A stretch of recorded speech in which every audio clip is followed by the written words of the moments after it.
Looks kind of dark on the big screen.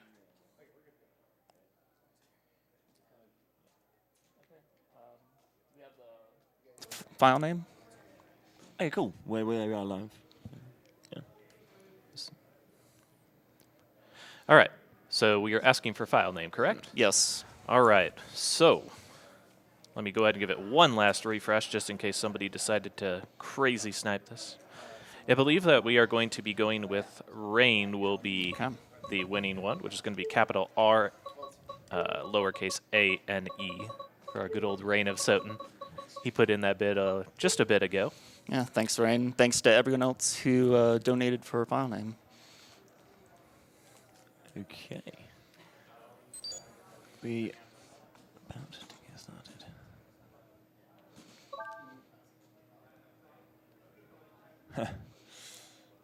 Okay, you ready? Good. All right. You do time in 3, 2, 1, go.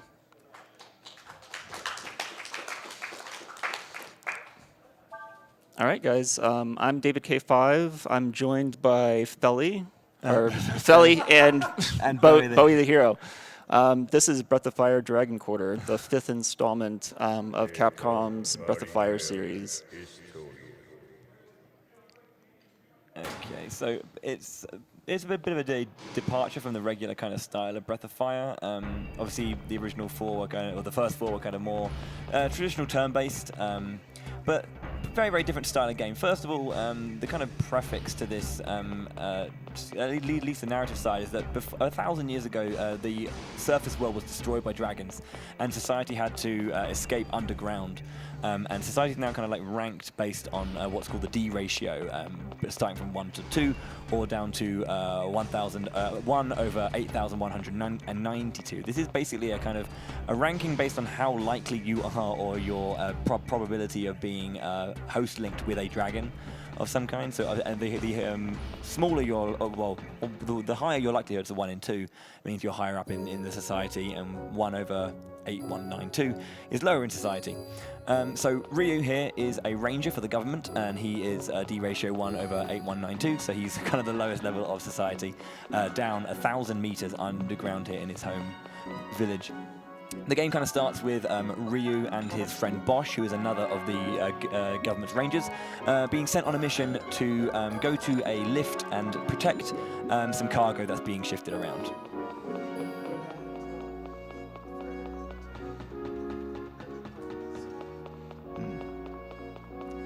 So at the start, Dave just bought some meat and some bombs, the basic kind of equipment that we're going to be using as we make our way through the majority of the dungeons and areas in this game. So it works a little bit differently, the battle system. So you kind of have outside of battle and inside of battle kind of aspects. The beginning is, or the outside of battle is, you can kind of like lure enemies into locations using meat, and you can throw bombs at them to deal damage before going into battle, and then fighting in battle as well.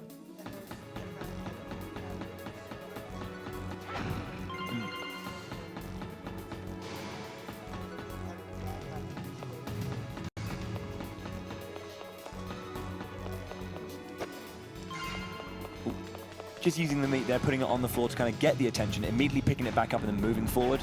Because in the early part of the game, meat is kind of scarce, so needing to to manage those resources very, very quickly. Yeah, that's right. And to elaborate on the enemy patterns a little bit more, there are like 2 enemy patterns that you can get per floor. And those are determined at the beginning of the game, although you don't know which pattern you're going to get until you reach that floor. So some of the patterns are inconsequential to the speedrun, but a lot of them are very consequential, and they affect the different strategies that you use to get past each area. It's also worth noting that the items that you find in boxes throughout each area are random. The item box patterns themselves follow 2 different random patterns, but the contents of the boxes are pretty random, but they're kind of random within a range. So you may open up a box and have a general idea of what may be in there, but you don't know exactly what it may be. Like you might know that it might be a stat booster of some kind, but you don't know which stat booster it will be. So speaking of stat boosters, as we're making our way through the beginning of this game, David's going to be looking for a few items. He's going to be hopefully getting some party experience, and also hopefully it's quite kind of rare, but a power meal as well. Power meal increasing the attack, but we got an HP plus, which wasn't really a power meal, but the party experience is kind of an important one. So you do get experience from fighting, obviously, and you get bonuses in your party experience from performing well in battle. Party experience can be used from the menu to level up your characters, and you can find this in boxes. If we get a nice little chunk of party experience, David's going to be able to level up Ryu to maybe 1, maybe 2 levels higher than is the recommended or the kind of set level that he's going to be anyway. And here we have a danger room where you will not be able to escape until you defeat all the enemies. And here David is trying to lure them, get them all together, and then defeat them all at once using meat and bombs, which able to do that real well. Party experience is generally based on the ratings of technical and performance. So generally, you want to have a good performance to get that really high. There are ways like later on to get like huge amounts of party experience that would generally benefit you if you're playing casually. Here we'll probably only do a few rooms to do a few different groups of enemies to get the experience needed. That was also a really good execution there of that danger room, being able to push the enemies to the left first with the first bit of meat, pulling them over to the right, but catching 2 on the bars in between, then placing the bombs in between may have allowed him to get in between all of the enemies there and blow them all up with those two bombs. Very, very quickly done as well. Yeah, that second set of dukes is actually really, really tricky. Sometimes the knockback from Ryu's sword slash can knock them out of the range of the bomb explosion. So you have to be really, really careful about where you hit them when you're slashing them with your sword to initiate that battle. So that went really well.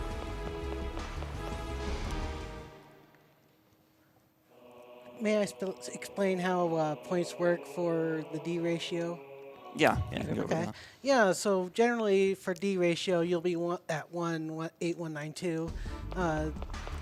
When you clear the game, it'll check to see what you did exactly. Under 8 hours will get you 10 points. Party level average is up to 50. So everybody at 50 would get 50 points. If you don't save at all, you get 10. There's a bonus dungeon. If you get to the bottom, it's 10.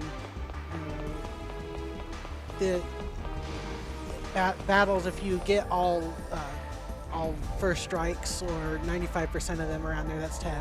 And what else do I think? Oh, the chests. If you get like 42 blue chests or more, that's 10 points.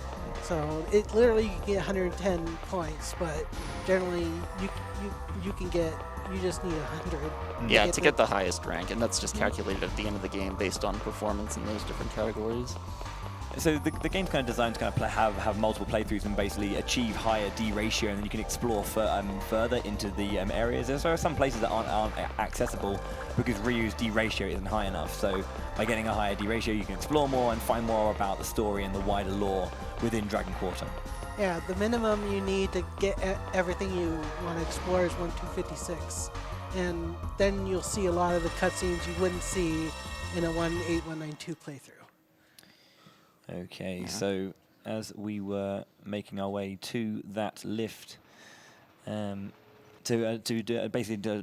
protect this cargo that was that we were trying to protect, the team, I believe, if I'm at the right point in my mind here, we were ambushed by an organization called Trinity, who are like an anti-government group who basically attacked the cargo that was being transported, blew up the rails, and Ryu fell, but Bosch, his friend, remained up there. So Ryu is now by himself and separated from his fellow ranger Bosch. Has to climb his way back up to the start now with another 200 meters to go. Yeah. And if you see any upper right corner, you see that blue hexagon, and generally that changes slightly as you keep on playing early in the game. to a point where you start to see why that appeared. So that last box there didn't have any of the party experience. So we're now into our first boss fight here with the Cyclops. So a little caveat to the way this game works. It still is in turn orders. The Cyclops starts with the Spirit Charge. What David's going to do here, he's going to completely just quit his turn here. And what this means that the AP, you then get an entire bar of AP. At this point, Ryu has 66. He's going to make it 132 now to finish up. Start by healing, and he's going to move just a little bit to bring his number down to a multiple of 10, so it's got 0 on the end. And he's going to attack with 3 sword slashes and then 3 Deathbringers, and by extending the combo, the damage is increased exponentially. He wants to end on 0, so he doesn't have a command prompt to end his turn, immediately starting the next turn, saving a little bit of time. All right, and that was a good damage roll on those Deathbringers. 50 is the max you can get there at this level. Okay. So let's get a good second combo here. Big damage from the Cyclops, so gonna again heal a little bit up just to make sure they're all good to go, and then try and finish the Cyclops off in round 2. Good thing about this game is it allows you to heal up when it's your turn. So then if you got decimated, you can recover. Count that. Yeah, we'll come back to that, yeah. 49. 49. Oh! Wow. Okay. We could still end it this turn, possibly. I think as long as maybe if I don't miss. I might need 1 critical. Okay. I'll probably need 1 crit. Nice. There it is. There you go. There you go.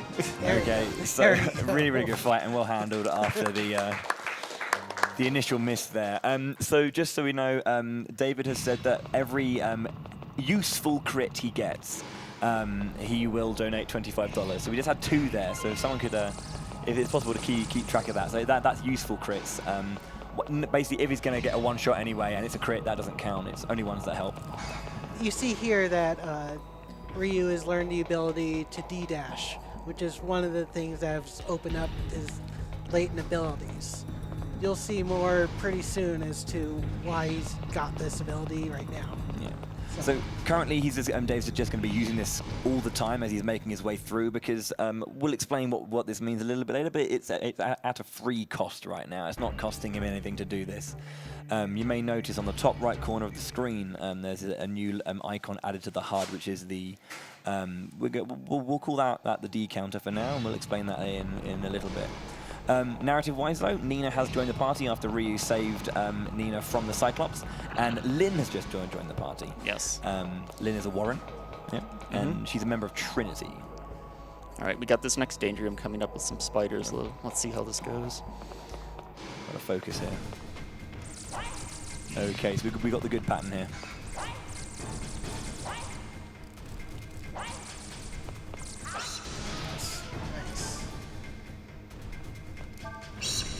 Nice and clean, nice and simple. So David wanted the spiders to fall from the ceiling just because it's a little bit quicker and a little bit easier to him. He puts the meat just on the left-hand side of that corner. All the spiders fall down, and he just like pushes them into the corner using the D-dash, and then plants the bomb, starts the fight, and does what he needs to do. So what's really important about that is the spiders are being drawn to the meat, but the meat is behind the wall, but then he's using the D-dash to make sure that they're being attracted to it, but they're not being able to get to it. So the meat does run out if the enemies get to the meat and eat it, but if they can't and they're just being attracted to it, the meat can last there forever, allowing him to sort out the enemies, trap them, and defeat them.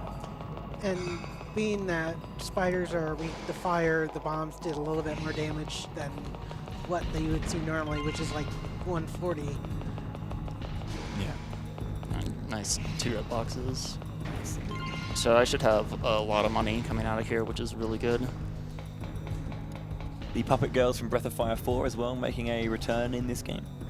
For those of you who don't know too much about Breath of Fire as a series, for the most part, there's 2 mainstay characters, Nina and Ryu, the 2 kind of protagonists.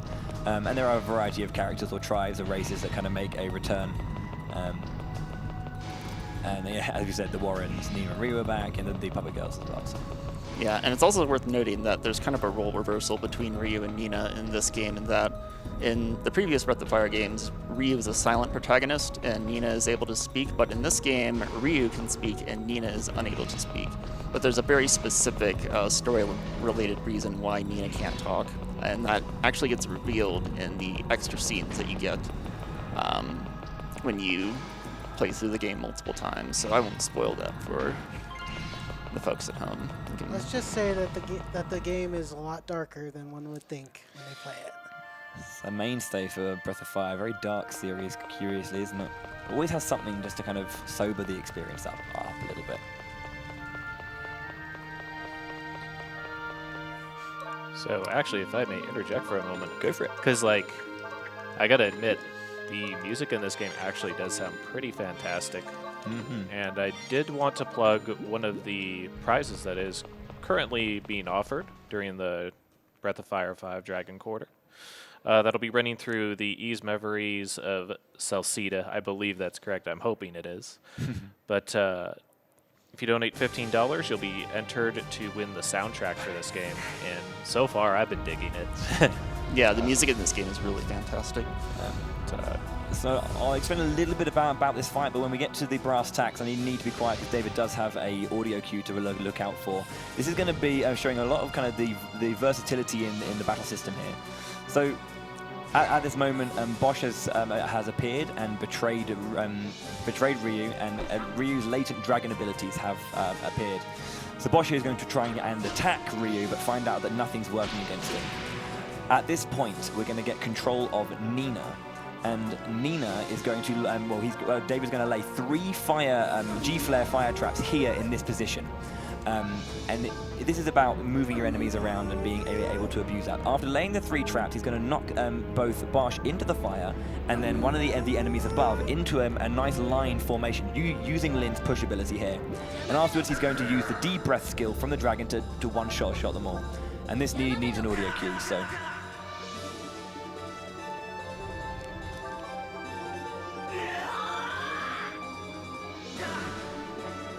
That was perfect. Very, very good. So now you start to see why, it's the meter on the top right. Now you can't dash for free anymore. It's, it'll cost you, depending on how long you use it. So I believe it's 0.06% per tap on the D-dash, and it increases exponentially the longer you hold it down. So the D counter is now activated. So every time that Ryu activates his dragon powers, that percentage will increase.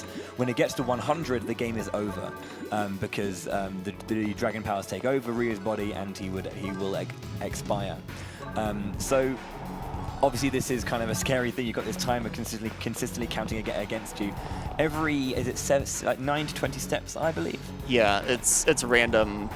It'll go up 1/100th of a percent every 9 to 20 steps that you take. Which is not that bad, since now if it was 1/110th, then that would be a problem. But so whilst running around and just doing everything, it kind of ticks up slowly. The more you use that dragon ability, the quicker it will go up. You'll see things costing 2%, 1.5, 2.5, up to 5% here and there for the bigger skills. So this route has been meticulously routed around getting pretty much to the percentage, or maybe even the 0.01 percentage exact usage. Our practice run earlier was quite a surprise. We'll tell you about that later. Yeah. So I'm in a good position here where I have, I did get meat from that last shop, so I was able to restock on that. And I also have a ton of bombs, so I can use a lot of bombs in this danger room, which means that I'll use less D-counter, and in this route, it's really important to conserve D-counter early because it pays dividends later on. And for this next danger room that's coming up here, we did get the favorable pattern, so this should be fairly uneventful. I'm just going to group these enemies that are up on this platform together. I'm going to distract them with a piece of meat that I place on the lower part of the room and just wail on them with bombs. Okay, so first we'll get their attention just enough to start their movement, and then places the meat to take their attention. Nice yellow box there as well. It needs to get the attention of the final one. So yeah, as we say, you can obviously just plant bombs and then go into battle, but what we're going to do here is we're going to just throw a bunch of bombs and just pepper the enemies, get their HP down, and then engage in the fight. And as David has a lot more bombs, he can do this a lot more.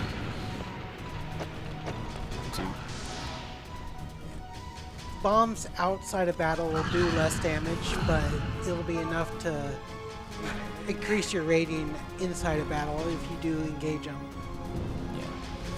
So again, they're all bunched up, so very, very good for D-Breath just to get in and get every single one down.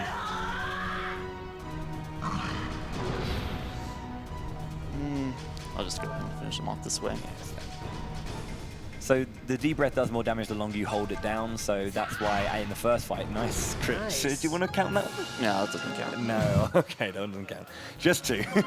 I'm relying on you guys to tell me what counts and what doesn't. No worries. We got 2 so far. Yeah.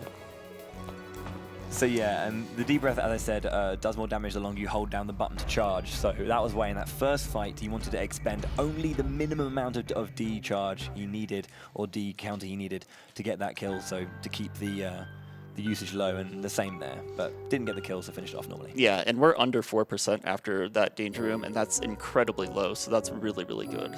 Well done. And what you saw for cutscene there before we skipped it was Bosch being really angry that he failed to get Nina. And so he's trying his best to get revenge, basically.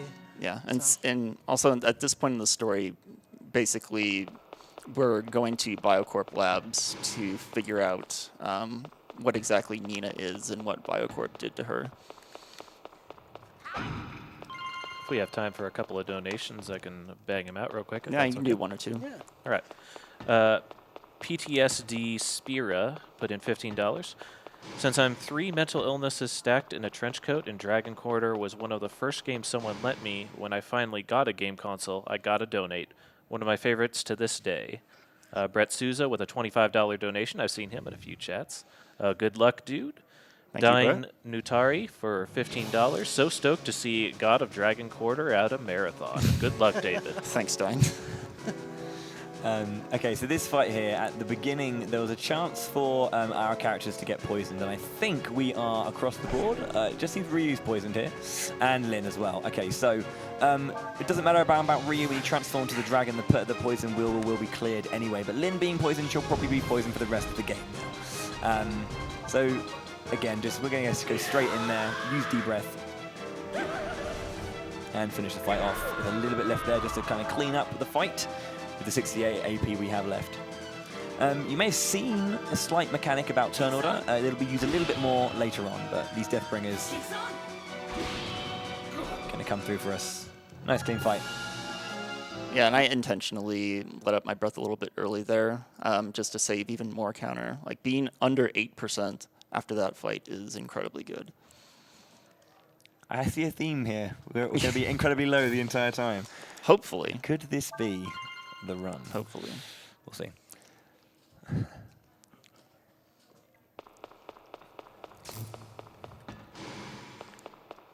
We got $15 donation from Dragon Quarter, putting money down for Dragon Quarter not only because I think Breath of Fire series is the greatest JRPG series of all time, but I greatly appreciate this cause. I had a friend who, like me, is a huge Dragon Quarter fan. They even have a Dragon Quarter tattoo. Unfortunately, their mental illness had gotten to a point where they are not on speaking terms with me anymore, and I appreciate Nami and their work for helping people affected by mental disorders and letting them know that they are not alone. Shoutouts to Bowie for kicking off #BOF Sundays. Peace and love. No worries. I actually overbought moms there, but that's okay. That's all right. So you saw there were 3 puppet girls there, the puppet sisters. They act as shops basically, and one of them is an appraisals shop. You've seen that David's been picking up a bunch of question mark items, +1, +2, where you can only sell these after they've been appraised. So took them to the shop, appraised them, immediately sold them, and had about 2K left over. So You can still sell them, but they only be 100 each. Yeah. So their full worth isn't going to come out until you appraise them. Thank you for clarifying. So coming up next here is what I called the money grind for the game, but it's not really that much of a grind because you just have to kill one enemy. you have to kill a Canophage. With basically, if you're familiar with the gold egg enemies in previous Breath of Fire games, it kind of works the same way, where they drop a lot of money, but each time you hit them, the amount they give you is cut in half. But what we're going to do is just blow this thing up with bombs, and that doesn't count towards their hit counters, so they'll drop the maximum amount. You had a name for one of their arrangements, right? Right. We'll get to that if it comes to it. So I got the bad pattern for this, so we'll see how this goes. The goos have made a mighty return as well. They look great in this game. They're both there.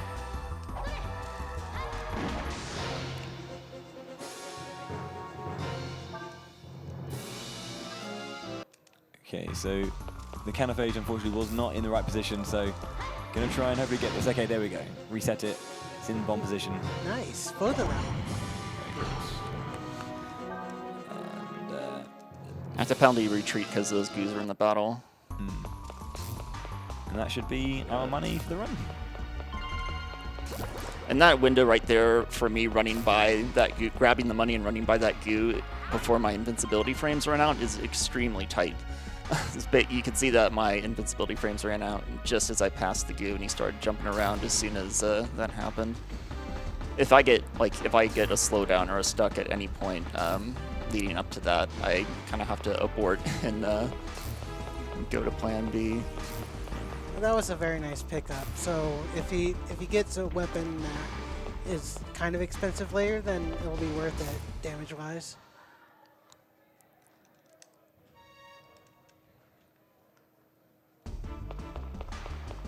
We just went through a cutscene here where they met one of the doctors who did experiments on Nina.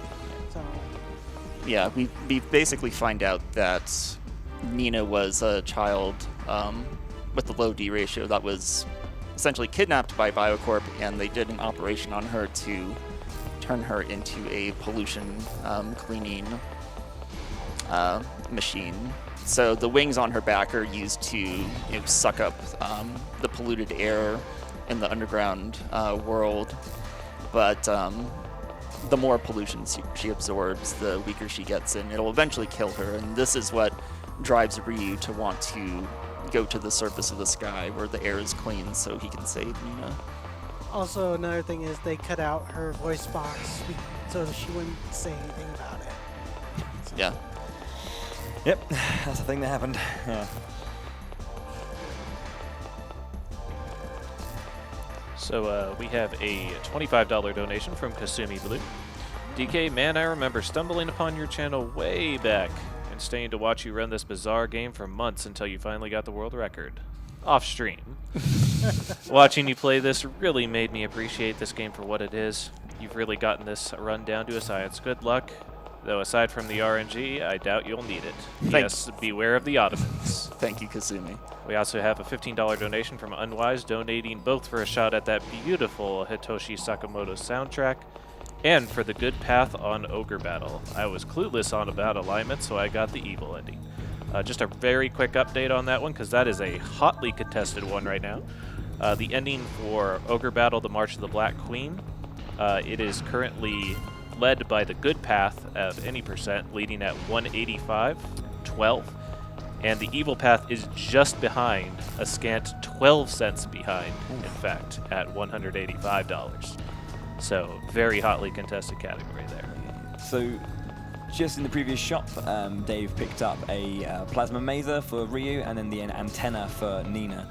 Obviously that's just some bonus damage to make Ryu a little bit stronger as we use him, but also it allows Nina to get a little bit more direct with her attacks. She'll gain a bunch of lightning-based skills that she'll be using. As we make our way onto the frozen road, which has potentially the trickiest of the danger rooms. Not much space to maneuver, and very little time to do it with. So. Yeah, basically I'm going to have to herd a bunch of enemies together, and 4 of those enemies are these flying frog enemies that hang from the ceiling. These are kind of like the jerk birds that are in this game. The main issue with them is that they hang from the ceiling. You have to run underneath them to get them to fall down, but they don't fall down immediately. It takes them kind of a random amount of time to fall. So if they take a really long time to drop from the ceiling, it can cause you problems.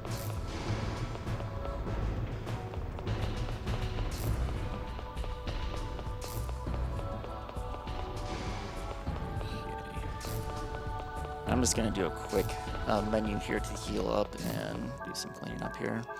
Really good over heal. Okay, and also putting kick onto Ryu. That will act a little bit like Lin's pushback, so that'll come in handy a little bit later. But here's the danger room, so.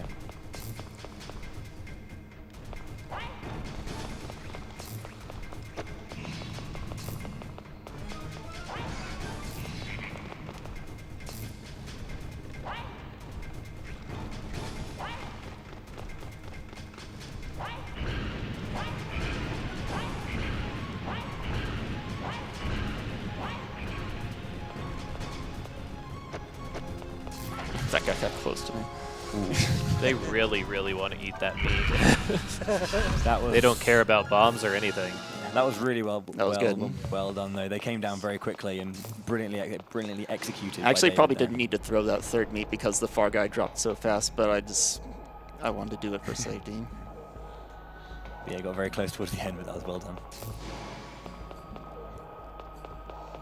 Watch out for this box to freak me out. Hello. Jack boxes are scary.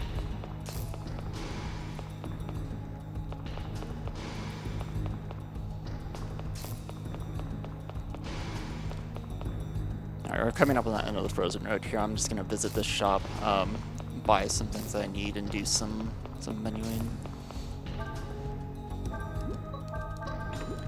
So this is a different kind of bomb, the prox bomb, which goes off when the enemies are obviously within a specific perimeter to the bomb. As you would have to guess. sell something.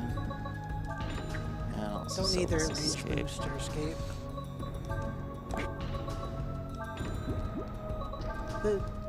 This upcoming boss battle, or rather 3 boss battles, is going to be a real test. So there's got to be some real good RNG here. So we built up a nice chunk of party experience based on the few. So 4 levels up there for Ryu, using that.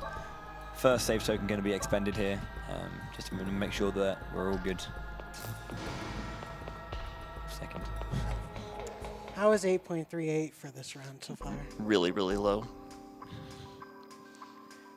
So storage, this is one of the trickier parts of the Yeah, run, this so. is basically a gauntlet of 3 boss battles. The Rangers come after you.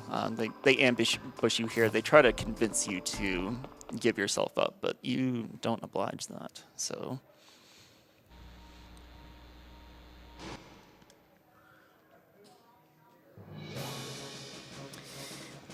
Okay, so this is a really intriguing fight where we're going to be utilizing one of the nice little aspects of the turn order in this game. So Nina's going to get her go, but you can see that what David's going to do is he's going to shift his character's turn orders lower down to kind of give the enemy their chance to get their goes. He's going to be trying to, again, like with the battle with Bosch, using the flame mines and getting that line to defeat all the enemies with D-breath. We're going to be doing something similar, but by manipulating the turn order and getting all of the enemies to attack in certain ways, and then push, kick enemies into the position and finish them all off.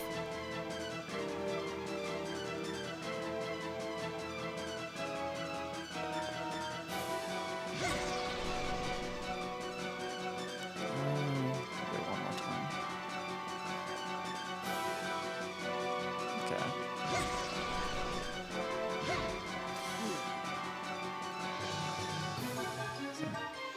Deciding to heal there just because that double combo is quite Yeah, strong. because there's one more gunner left. I don't want Lynn to die. I mean, I guess it'd be okay if she did, but I don't really want her to. Yeah, he's gonna attack her. That's the painful part of command. They'll just focus on one character. It's kind of like the influence from Breath of Fire 3. Okay, so you can see that obviously moving and doing things, any kind of action decreases the AP for each character. Small caveat to the dragon form is that when you can move, it doesn't expend any of your AP. The dragon can move wherever it wants. It's super powerful. Further, just showing that this dragon is nuts strong. That was a good breath.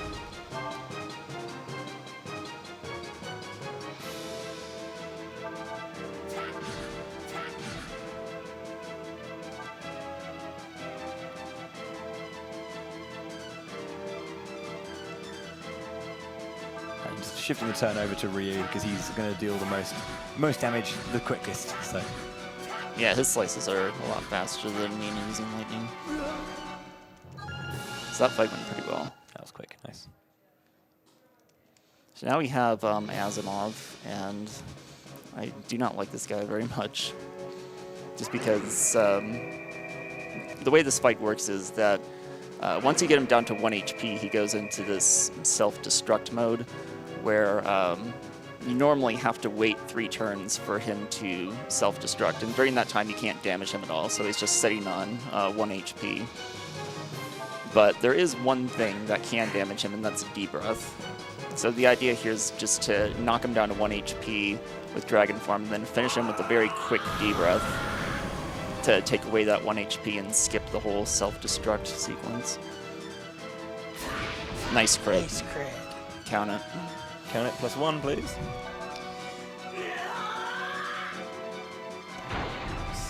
Nice. That was a good fight. So we saw, let's get going. So we saw a few skills there. We saw obviously Decharge, which increases the strength that the damage output, the dragon outputs, and then Twister, which is a double punch, obviously getting that crit, and then obviously the basic Debrief. Hopefully Zeto will attack someone other than Ryu. Probably not. Although she's not going to kill anyone at this point, so oh well.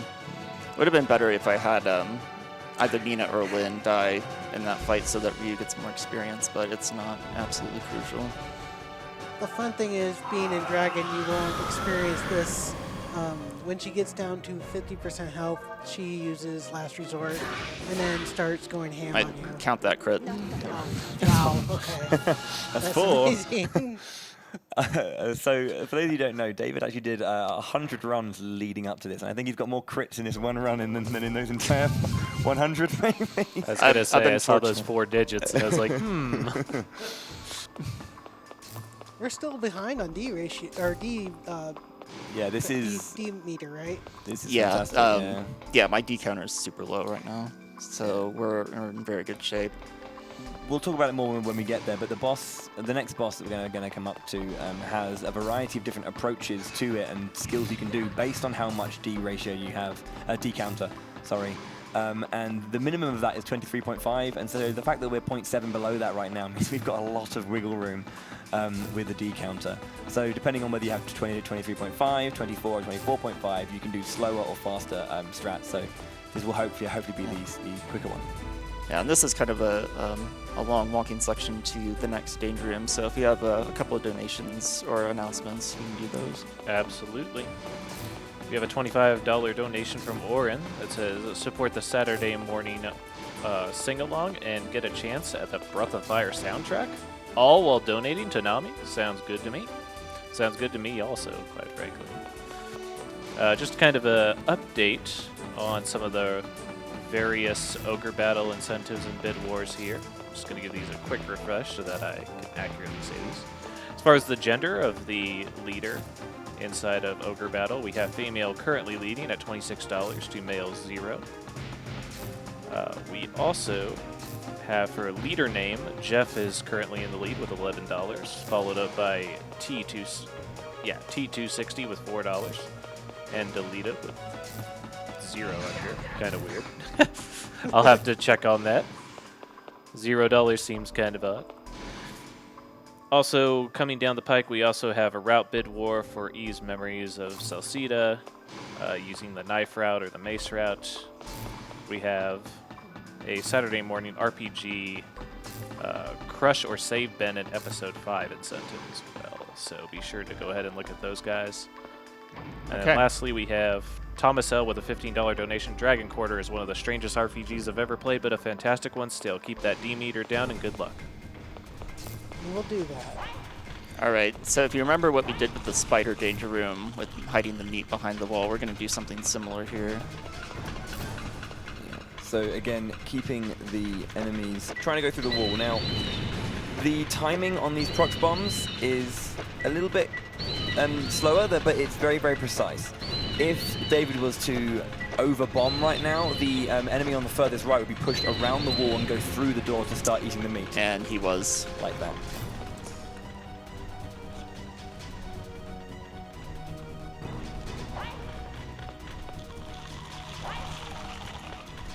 You can hear them crunching. So yeah, unfortunately,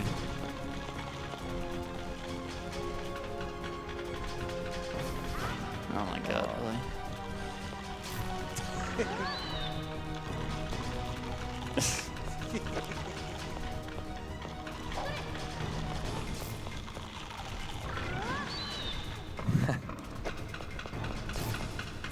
Oh my god, dude. that's okay. Well, I'm like out of meat now. Okay, that's fine.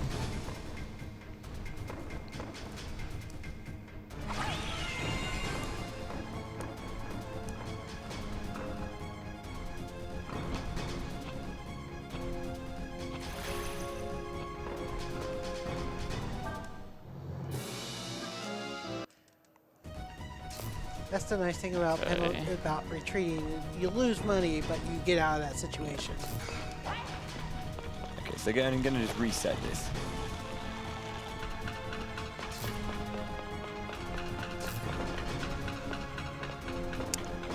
And actually, what I'm gonna do here.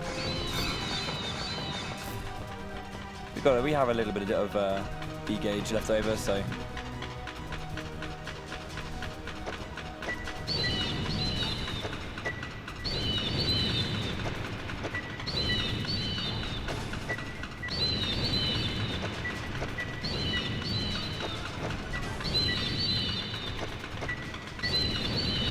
I'm actually gonna use secure that.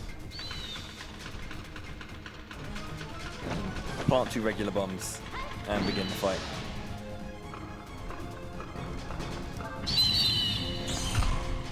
All right. That's quite a finicky room, so yeah. If it's just off just a little bit, it kind of can get caught up. If I can make a real quick correction, actually. So regarding the Ogre Battle leader names, we actually have a pick between 3 names, which are Jeff, Delita, and T260. That is for a specific manipulation, I guess, inside of the run. So it's between those 3, just for clarification purposes.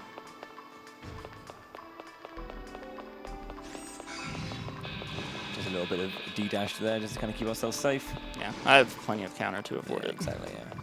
So I mean, normally, you know, David can get to the next boss, you know, well into the 24s, and the fact that we're not even at the lower denominator, the lower number for this battle, which is about to come up just now.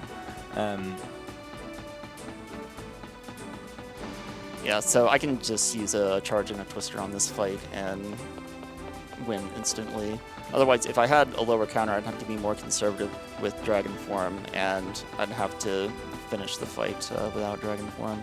Yeah, so as David just said, it's going to be charge twister for the low percent. If it was a bit higher at 24, it would be a twister, and then at 24.5, I believe it's vortex. Right. Here's a weird sequence. We're facing the boss now. That we'll face pretty soon again. But you know, there's a unique twist to it. A unique twist. I hope you like that noise, because we're going to be hearing it again.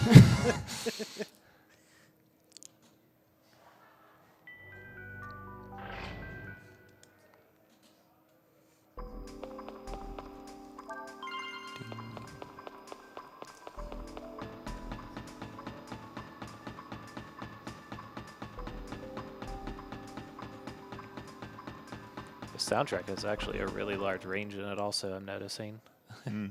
Like a lot of kind of ambient tracks and a lot of punchy ones too. Yeah. Pretty impressed with it so far. Yeah, the Industrial Zone theme, which we're listening to right now, is one of the better tracks in the game. A lot of people really like this one. Well, it's not my personal favorite. We'll be hearing that a little bit later. What you saw for a cutscene that we just passed through now, the Regents were talking about Xeno falling to Ryu, and they're wondering what is going on, you know, how is this happening? And, you know, through their sources, they'll be able to find that out and, you know, encounter who's running amok later on. So in this danger room here, we have one of Tantra's friends we have to fight. And there's two pathways we can fight either one of them, but this is the safer one of the two. So we just, you can see that based on the damage you're doing, you see he's level 55, so he's very, very strong. So we obliterate him with prox bombs, plant a few regular bombs, and go for a cheeky victory. So Yeah, that's a fun one. it's nicely done.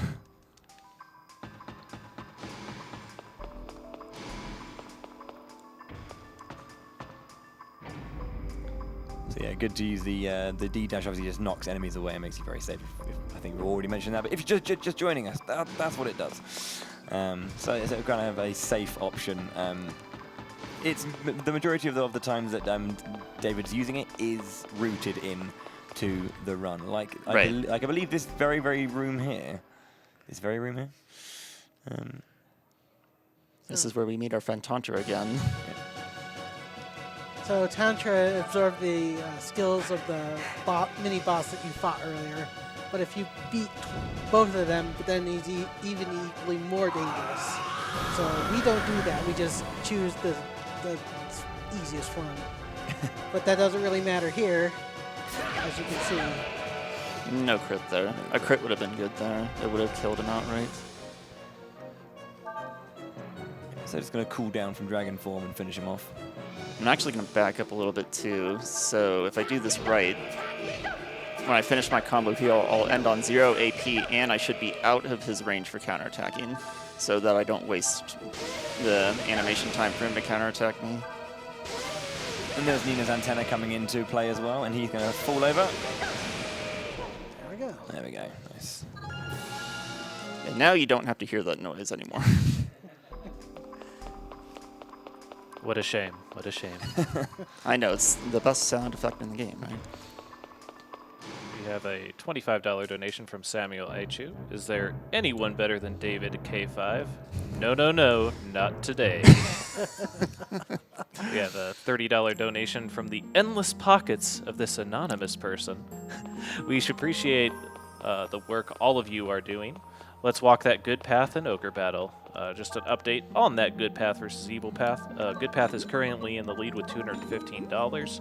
The evil path is still pretty close at $198. So keep an eye on that and get ready to snipe it pretty quick, or pile on the love on that. Manda Blade, nice. I can't afford it though. Oh, dang. Because I had to buy prox bombs because I wasted them by messing up the Industrial Zone Danger Room. Otherwise, I would have been able to buy that, and it would have been quite nice, but oh well. Yeah. It's not absolutely crucial that I buy that sword there. Yeah. It's kind of just a bonus, if I'm able to. Sometimes the shops do not have Manda Blade, so if you had the money and were able to purchase that, that would have been really nice. There's possibly another sword that I could have bought there if I'd gotten a different shop set. Another thing that I don't know if we've mentioned yet, but the shops in this game are also random. So each shop can have between 1 and 4 different sets that you could roll. And so sometimes that the shops you encounter don't have the items or equipment that you need. So then that plays a factor in the run a little bit. So if you're wondering where we are, it's a bit creepy right now. We're on our way to Trinity's headquarters, but first we have to go through this abandoned mall. A bunch of zombies and ghosts and other spooky things in the way, which we just wonderfully knock out of the way with our D-dash here.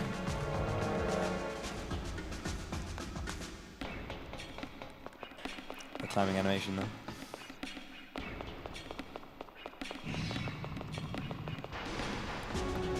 Past this tri-lizard here. Sometimes he can be standing all the way to the far left side of the path and can cause you some problems there. You can get stuck on him, but he was nice that time.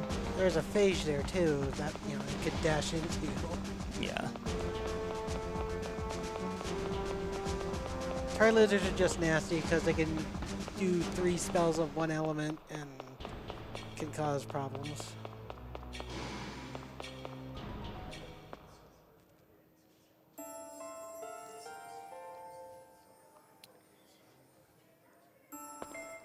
Okay, so now at Trinity's headquarters. Speaking to one of the leaders of Trinity there. Yeah, we're talking to Maybeth, who's actually only one of 2 NPCs in the game that have confirmed 1 to 4D ratios, which is the highest that a human can obtain.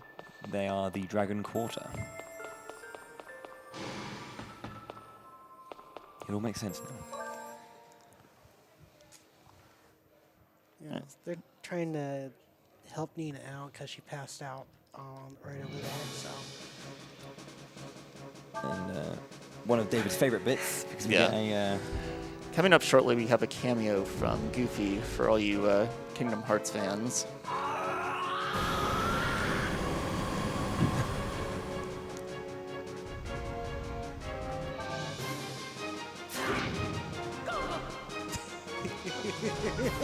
That wasn't Goofy.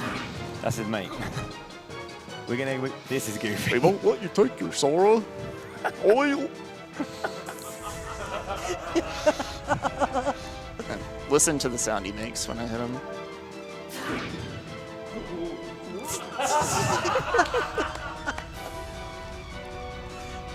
That's why I call him Goofy.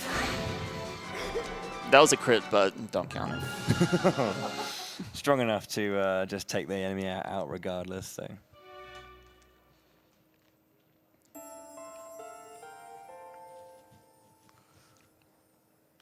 So Maybeth allows you to keep on going up with Nina, despite all that. Yeah, it's Chaos. kind of weird what happens there. Is like Maybeth orders Trinity to try to kidnap Nina. He was going to blame it on the Rangers in order to get Ryu to join them. His plan doesn't really work, so he just gives you a key that you can use to get to the surface and wishes you luck, basically.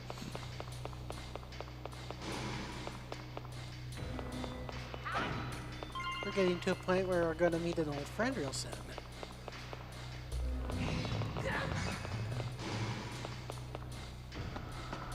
Currently still on good form as well for a D counter at this point. Yep. We actually have a very generous donation that just came in. $259 from Ikarua, I believe. Don't mind me, just evening out your donation tracker. Please put this towards unlocking as many donation incentives as possible. And with that generous donation, we have actually met the incentive for Saturday morning RPG sing-along. Nice. So you'll be hearing that soon enough. Okay, so what David did just there wasn't necessarily the most difficult thing, but you have to take it a little bit slow and be careful, because if you did get into the fight with those 3 Tri-Lizards, it would have been very, very dangerous. A point where potentially a run can be lost and has been lost in the past, but it isn't the hardest thing to pull off, but you always want to make sure you get that right.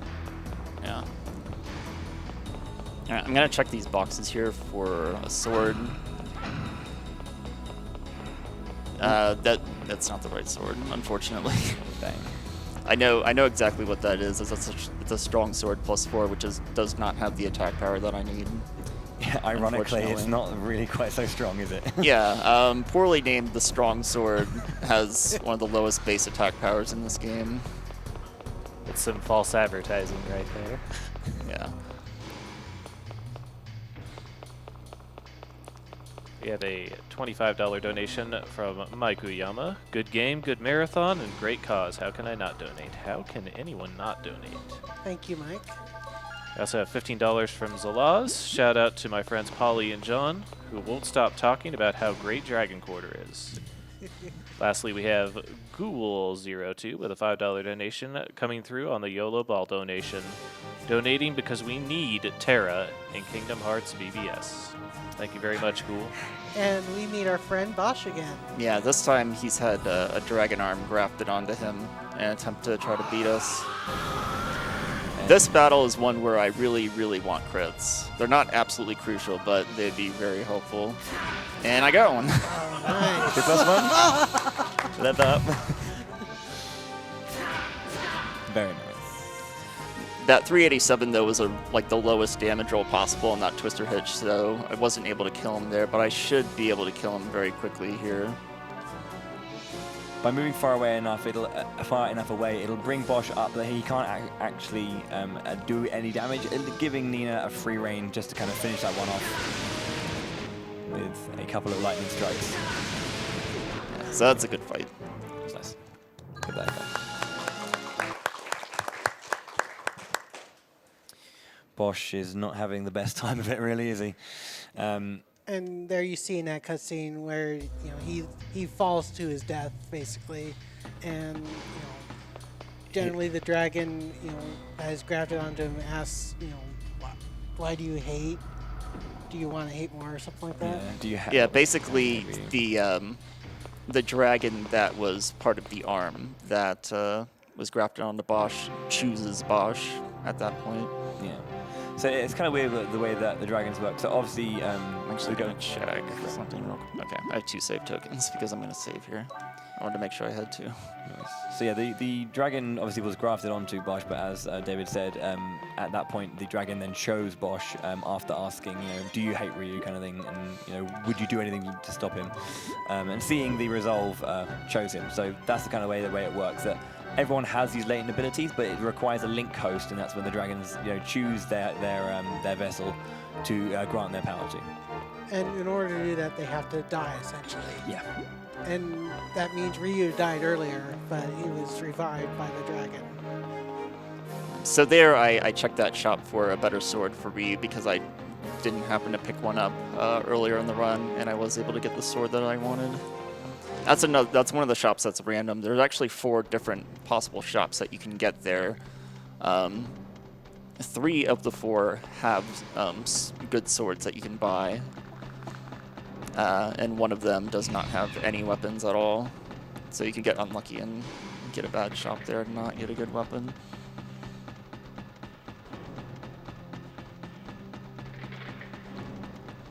So this danger room coming up here, I just have to blow up this Charon. I'm going to try to pinball him between some prox bombs. We'll see how this goes. He's stuck behind the boxes.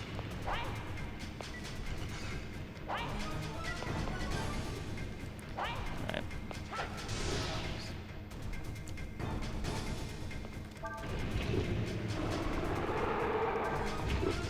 So you can see there was a skeleton in the battle there with me, so I just killed the Charon and penalty retreated, and how those enemies work is that the Charon is the host to those skeletons, so once you kill the Charon, all the skeletons will disappear.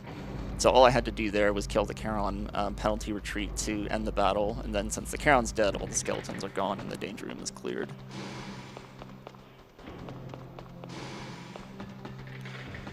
Oh, and by the way, the music in this area is my favorite in the entire game.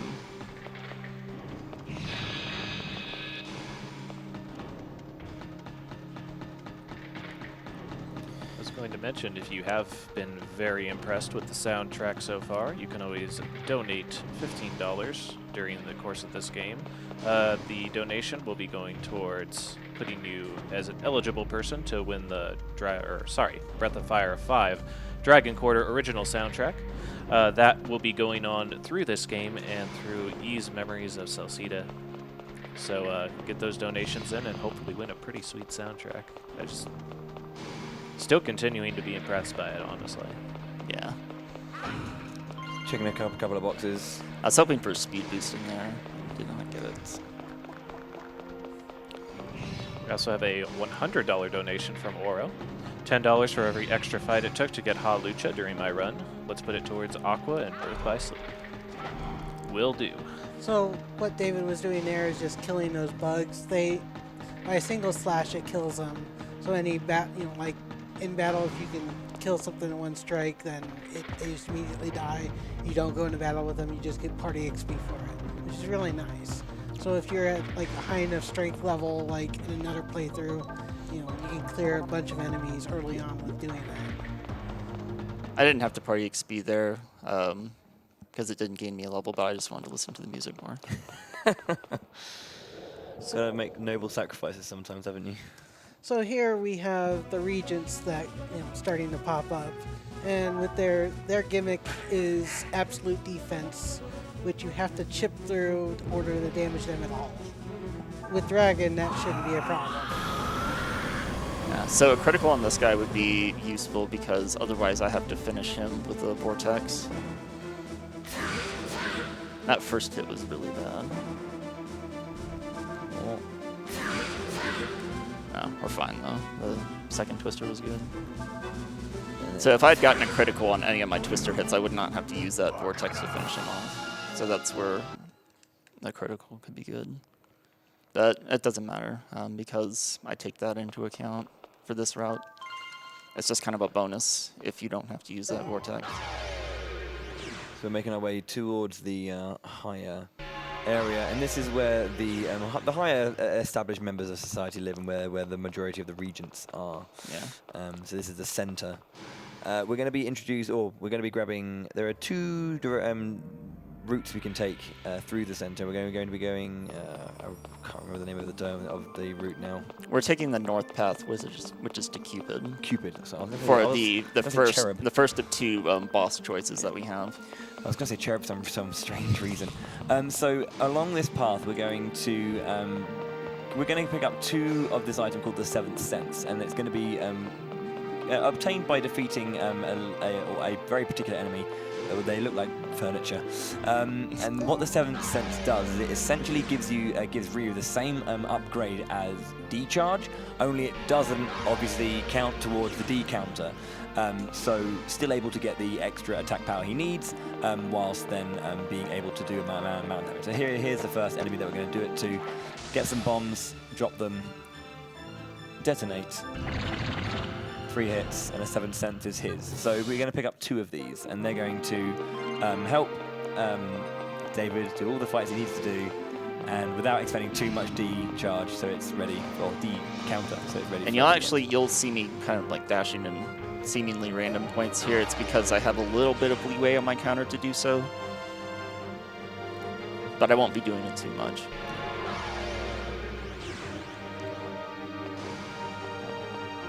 There are 4 regents you can fight, but there's 2 specific ones that we want to fight for the sake of time. One's Cupid, the other is Jesuit. The other 2 are Vexion and Hortensia. Yeah, Vexation and Vexation. Hortensia.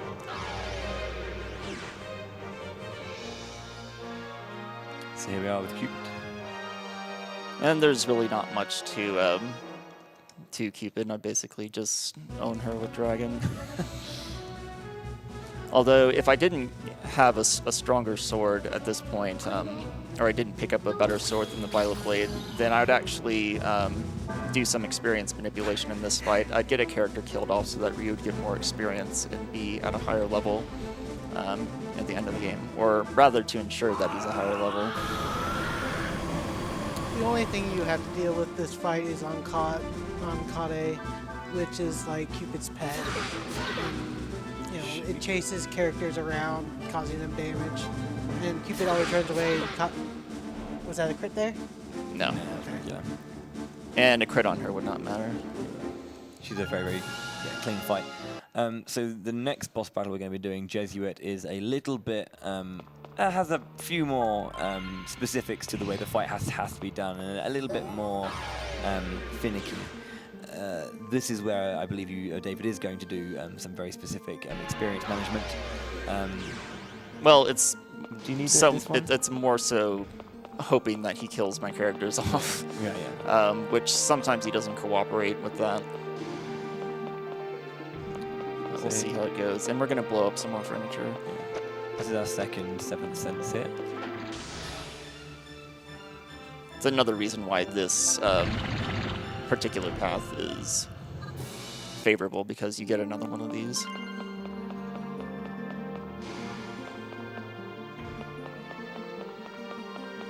Do I have a couple moments to read out a donation here? Yeah. Okay. We have a $20 donation from Anonymous, and we also have a $30 donation from a separate Anonymous. Even though I have still never finished Dragon Quarter, I still have fond memories of being frustrated that I couldn't figure out why my D counter kept going up even after I wasn't doing anything. Or that I didn't know that I could use the free party XP to level up. Not my best moments in gaming, but I still really like this game. I'm really glad to help support a cause that helps the many that suffer from these diseases. I struggled with crippling anxiety that so affected my life that I was unable to leave my house at all for weeks at a time when it was bad. but through medical aid and the support of my friends, I was able to overcome my fears and mend my life. Good luck with the rest of the runs. Thank you. And everyone here at RPG Limit Break wishes you the best of luck and a happy life to come for you. So what we need to do is get rid of Jesuit's Shadow Walk status here. So we started that by setting up the 3 G-Flare traps and then positioning our characters in a line that Jesuit will go straight in a line and make the way to them to get hit by the flare. So Lin went down, but Nina didn't. So the tricky thing about this is that because of his frame and the way that the twister works, in order to actually kill Jesuit really quickly, David has to get round to the back of Jesuit and knock him away with a twister. So there we are, just placing himself behind him. 1, 2, and Don't count that, Kurt. don't count. Oh, not yet. Yeah, we'll see. And then obviously having to get behind him again. That's another crit. So yeah, those were useless. So it's tricky if you if based on the positioning you have to kind of knock Jesuit towards a pillar, but because it was a nice clean hit and good space, a very good fight. Yeah, it's unfortunate that Nina did not die in that fight, and again, it was just because Jesuit decided to just do a single backflip there and not a combo that would kill her off. So Ryu has, he didn't get the maximum amount of experience for that fight, so he's going to be 1 level lower than I'd normally like him to be for this fight, but that's okay because we have a stronger weapon to make up for that.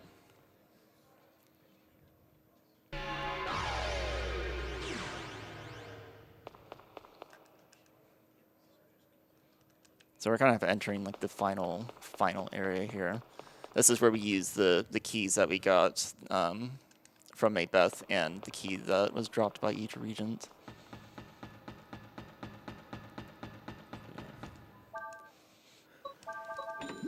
One final shop. I'm just buying as many tonics as possible. Yeah. Level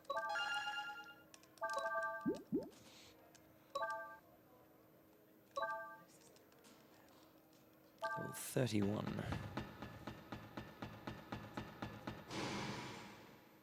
I believe level 32 is the usual average at this point. Right, I'd ideally be at level 32, but couldn't swing it this time. Things have gone really well despite that. So. I don't know. I'd kind of like to add a few more of these crit tallies. We've got a few fights left. So, yeah, you have a cute name for this guy. Yeah, Elion, he's the electric pajama man. Looking fancy. Okay, so here's the usage of one of the 7 cents. Because in this last kind of finale, we've got a precious spare amount of a D counter left. Should we say what we ended up with in the practice round? No, Not yet, not yet. So 5% used there, and then Twister bringing it up.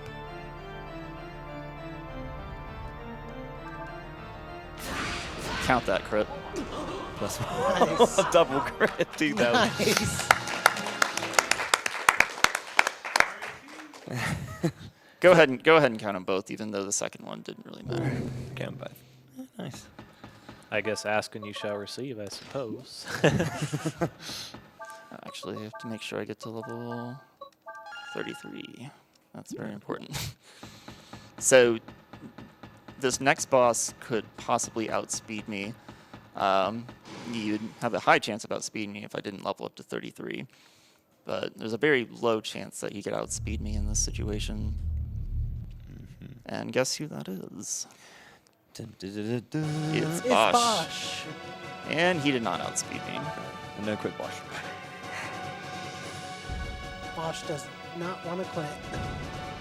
So yeah, the dragon, having revived him, gives him one last chance to go after Ryu. Ryu obviously going with the D-charge. And Twister. It's very strong. Okay, 89.96 it looked like. 9-8. 9-8.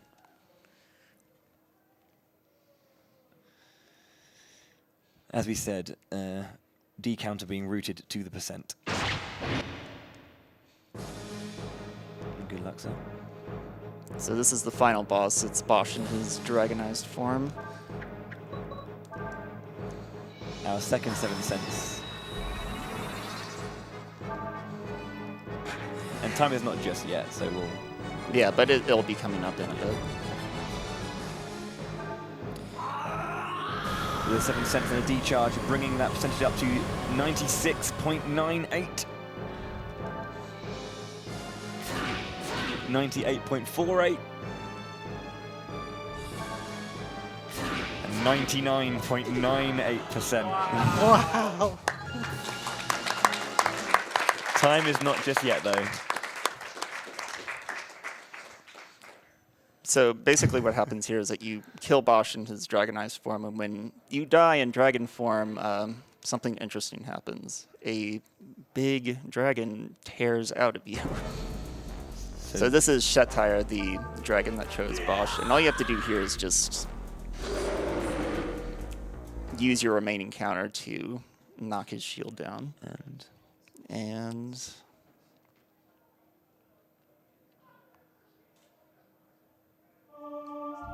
time. We were at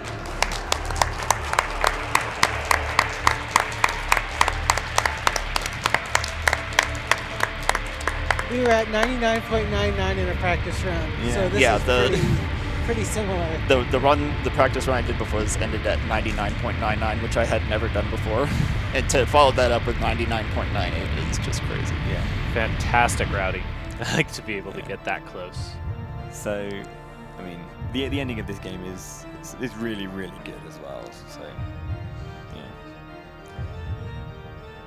See if we've got time, but essentially we are at the very, very top now, and Ryu does his utmost to save Nina. And having gone full dragon with 100% decounter, is effectively sacrificing himself at this moment to remove any blockade and get Nina to safety.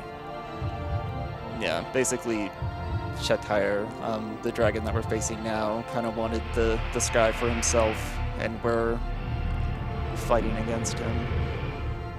And now we're gonna see some epic Kamehamehas.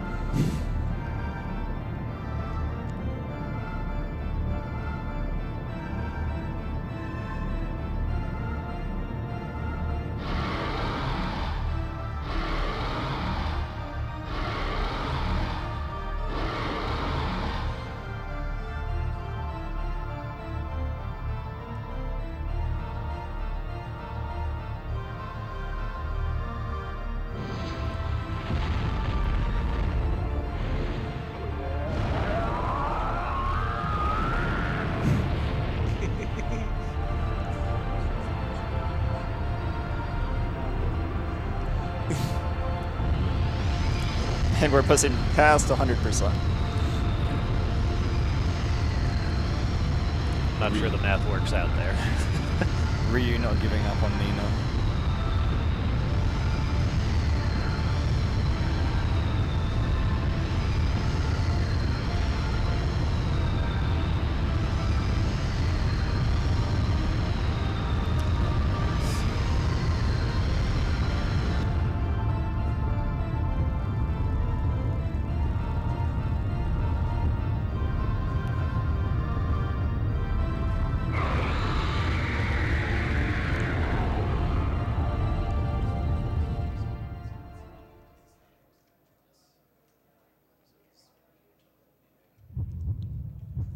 Yeah, and normally, because the in-game timer still runs during that cutscene, we'd normally skip that cutscene if I wanted to optimize my in-game time, but it's such a cool cutscene, I want to not skip it in this case. And there is the surface. Open the gates.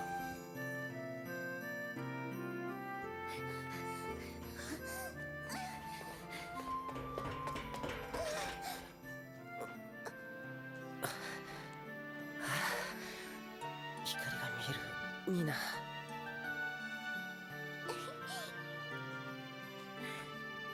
リン、ニーナを連れて先に行ってくれないか。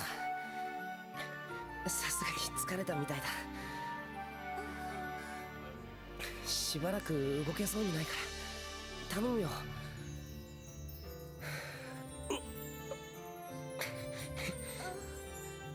しょうがないね。ちょっと疲れちゃったみたいだね。先行っちゃおう。一休みしたら行くから先に行っといてニーナ。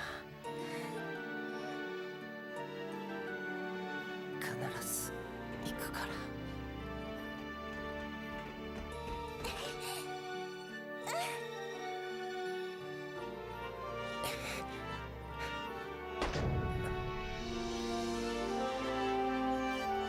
俺たちの役割も終わりってとこだな。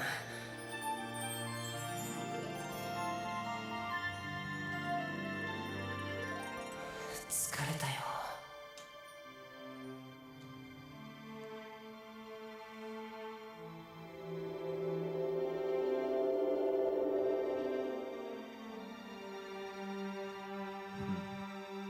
一つ聞かせてほしい。俺がここまでやってきたのはそれもプログラ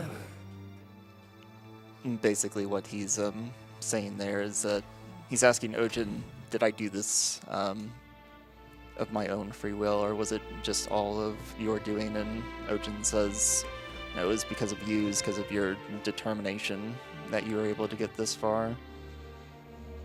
それを聞いて安心したよ。さよならアジン。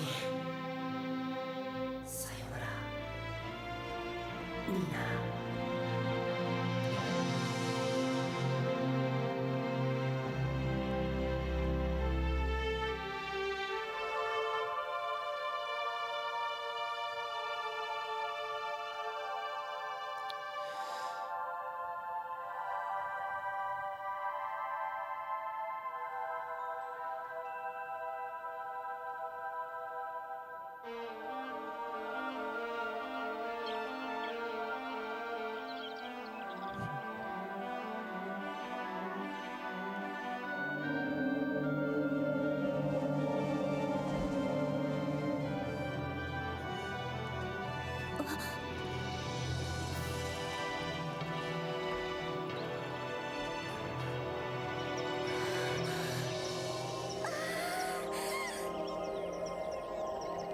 So it turns out after 1,000 years, the Earth has finally recovered.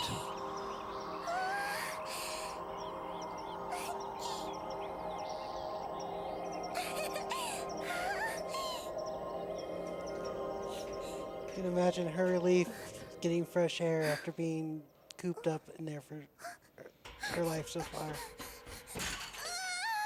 Oh, and we got the rare Nina sound. Normally, her yelp sounds a little bit different. Rarely, you'll get like some weird glitch where it sounds like that.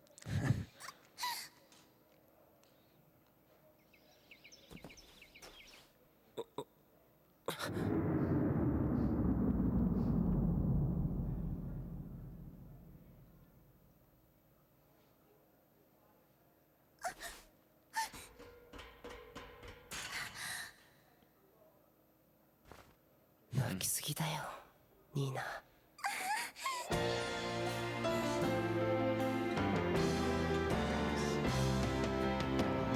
And that's Dragon Quarter. Yeah.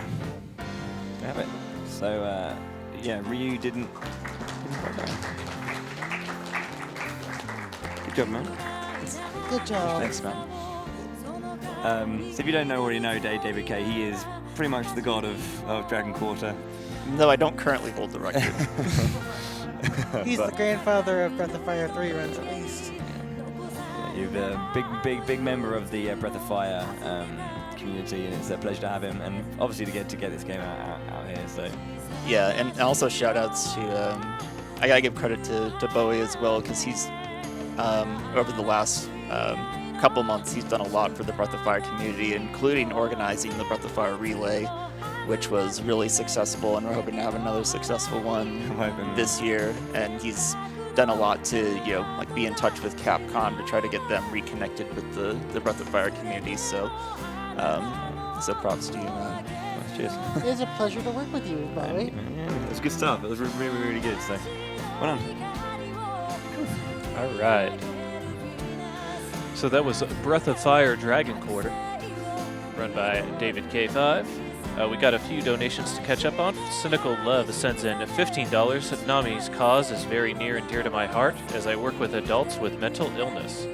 It means a lot to know such a great organization exists. Thank you to all the wonderful runners participating this week for the cause. Shoutouts to Bowie and Felly on the couch. We have a $10 donation from Anonymous. Dragon Quarter. The game with the underground helipad on a building with no helicopters. We also have I'm Ban with 10163. It's going to be Hail Galf. Shout out to Third Twin, who really likes Dragon Quarter and is watching this with me. So shout outs to him. Also, to give you guys a quick update, we have just a scant few minutes to set up for Ogre Battle, the March of the Black Queen any percent. The two things that you guys need to rush on real quick if you want to see a change are going to be the name of the leader, which there are 3 available names. It can be Jeff, Delita, or T260. Right now, Jeff is in the lead at $11, so be sure to hit that if you can as soon as possible. Also, the leader's gender is currently up for bids. Right now, female is in the lead with $26 to male 0. As an ongoing thing for the first part of the run, we are having a bid war for having the devil ending or the evil path and the good path, which is any percent for Ogre Battle. Right now, the evil path is currently in the lead at 300, with the good path trailing behind at $245. That will continue somewhat into the run. And we'll get final results on that as it continues on. I've been TurboDog702. I'm going to be passing off the hosting duties over to Nick Fridge. He should be coming around any minute now, so he'll be running you guys through Ogre Battle with the illustrious Dragon Dark, a man of many talents. But I'm going to go ahead and move on for now. Hopefully you guys continue to enjoy RPG Limit Break 2017, and I hope you have good donations. We're going to be playing over an ad as well as we switch over games.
All right, we're still getting set up here with Ogre Battle.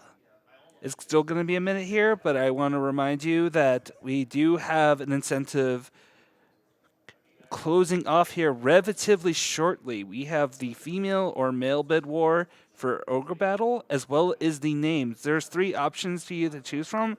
Currently, Jeff is in the lead with $11. T260 with $4, and Delita with $0. If you want to make an impact in these names, this is your last chance to do that, as well as the gender. So keep that in mind. Currently, female is in the lead with $26. So this is your last chance, folks.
Going just through the final sound checks here for you fine folks. We want to provide you with the most optimal sound that doesn't blow out your eardrums because Meta Sigma is on the couch.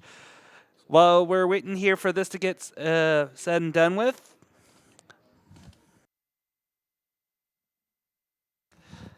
okay, I've just been informed that we have to reset the stream. So the stream will be going down very briefly.